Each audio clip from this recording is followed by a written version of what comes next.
These show you 6 cases of omphalocele. Very straightforward diagnosis. And when you see these, you ask yourself an important question. What is the size of the omphalocele and reference it to the size of the abdominal circumference? Because this will give you an idea of whether you will get primary surgical closure or multiple surgery closure. So you can prognosticate. This is an abdominal wall where you see this loop of bowel migrating into the base of the cord at 12 weeks of gestation. This case is much more subtle. You see a loop of cord herniating into the base. But both of these carry a risk of a genetic abnormality. It's very important when you look at the cord insertion that you look closely. This is gastroschisis, also a very straightforward diagnosis that you will make in the first semester of pregnancy. We do offer invasive genetic testing for gastroschisis when we make a diagnosis in the first semester, because somewhere between 1 to 3% of these will have a genetic course. You can look with colored Doppler examination to see the superior mesenteric artery entering into the bowel. But this is not going to help you prognosticate, and it has been tried in several studies in the past. When you look at this next case, you'll see the bowel is out, the liver is out, and the bladder is out. This is a very serious abnormality at 11 weeks of gestation. This is a cloacal extrophy. Surprisingly, this has a much lower association with genetic abnormalities.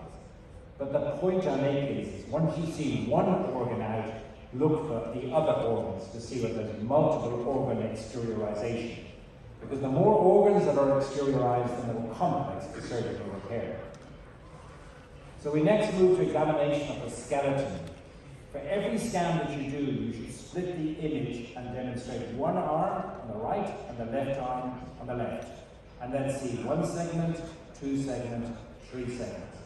So for each limb, you need to see 3 segments, and there are 4 limbs, so you need to see 12 segments for every scan that you do. The detection rate of transverse limb defects or focal limb defects is much, much easier in the first semester when compared to the second semester of pregnancy.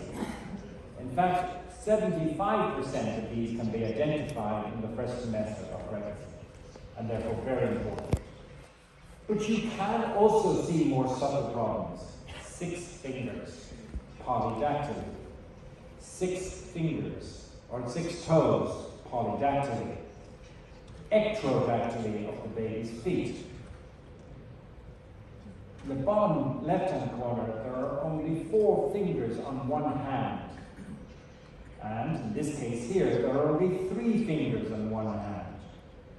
And in this case here, it is hard to make out, but there is oligosyndactyly. Again, these are very detectable abnormalities.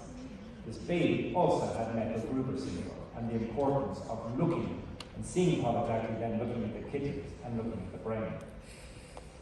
You may pick up transverse limb defects at the legs, transverse limb defects, you can see the hand, 3 segments, but there's only 2 segments in the right hand. This is 1 segment, 2 segments, but the hand is missing.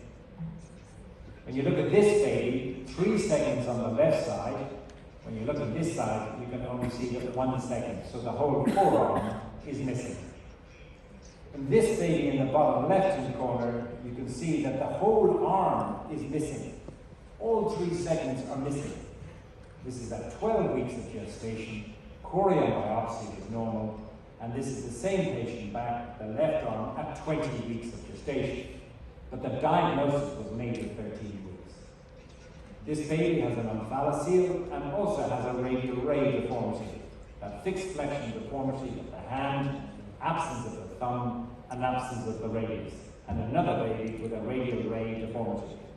Radial ray deformity has a very strong association with genetic abnormalities and need to offer invasive genetic testing by CBS.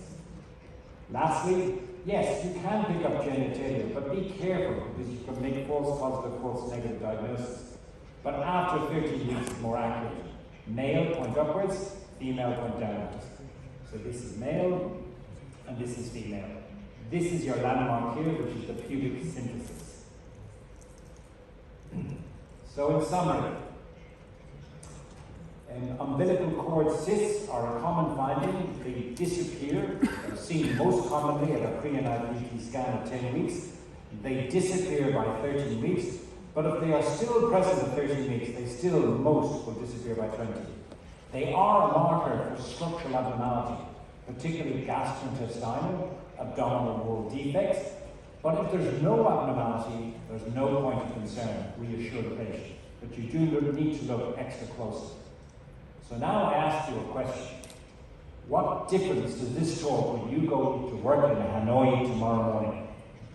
I am hoping that when you go to work tomorrow morning, that you will take a picture of this protocol on the screen, and that for every patient who walks through the door, that you measure this biometric, and that you do as much of the anatomy as possible transabdominally. The patient empties your bladder, and you do all this section analysis, and you tick every single box, because if you have this systematic approach, you will detect the majority of major structural abnormalities. So, this is your first patient on Monday morning. You look at the brain, you take 4 sections, and I will show you a live scanning. You look at the sagittal brain, you look at the 3 black spaces. You take a split image of the face, you see the mandibular gap, the mandible, and you see the maxilla and the lid is intact. You take a split image showing the right and the left hand. You take a sagittal section and you show the diaphragm. You take a 4-chamber view of the heart and a 3-vessel tracheal view in every cardiac examination that you do. You then move to see the kidneys, which are bright. Bright is okay in the first semester because it's not filtering urine. You check that the bladder is present in 100% of the babies that you scan, because if it doesn't, the baby may have extravasation. You check to see that the stomach is present and the cord insertion is normal.